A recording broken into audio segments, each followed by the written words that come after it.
Hello mga mamis, welcome sa aming mini vlog.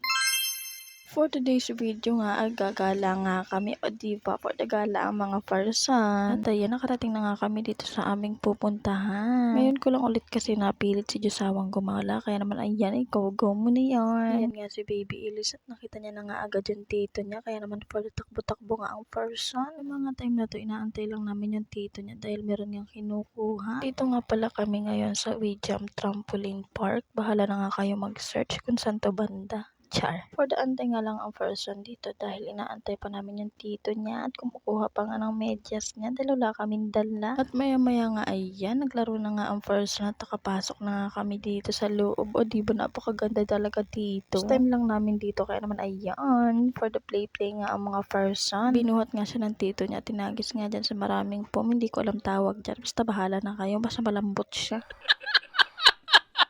Sabi mga enjoy na enjoy nga dito si Baby Elise. Kaya nga pala siya tumatakbo ng mga time na yan dahil tatawagin nga niya yung papa niya. Dahil ayun yung papa niya nakaupo lang sa gidli. Nung una ayaw pa nga pumunta.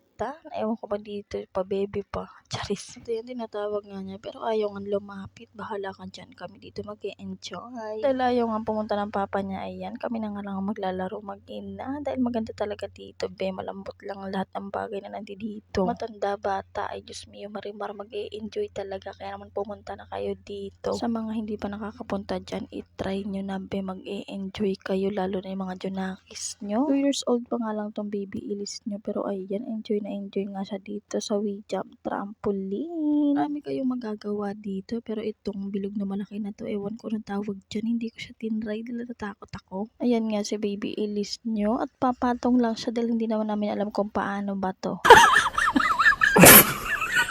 Kaya naman ayan, for the upo-upo nga lang ang person dito dahil ayoko nga galaw-galawin, baka umiyak ang bata.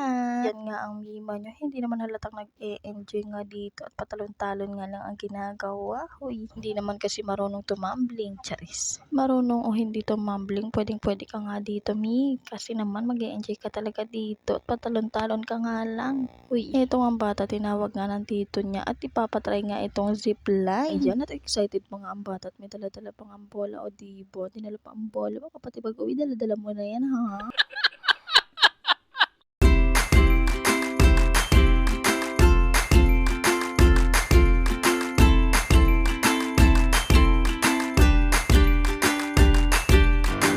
At nung okay na nga ayan, sisimula na nga ng kanyang titong itulak-tulak siya. Nung una nga ay okay pa siya, tuwang-tuwa pa nga siya, o diba, napaka-happy ng bata.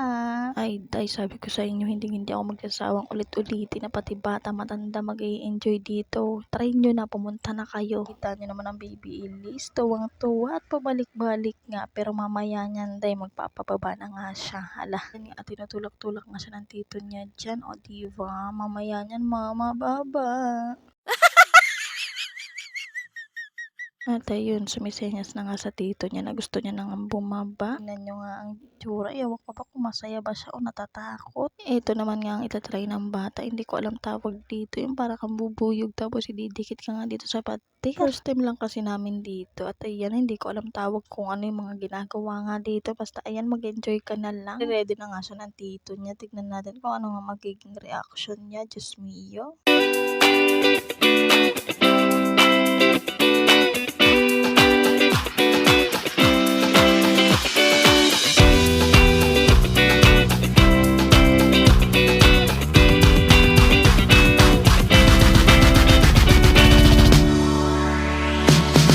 Ayan, sinisimula na nga siyang idikit ng kanyang tito dito sa may pandikit.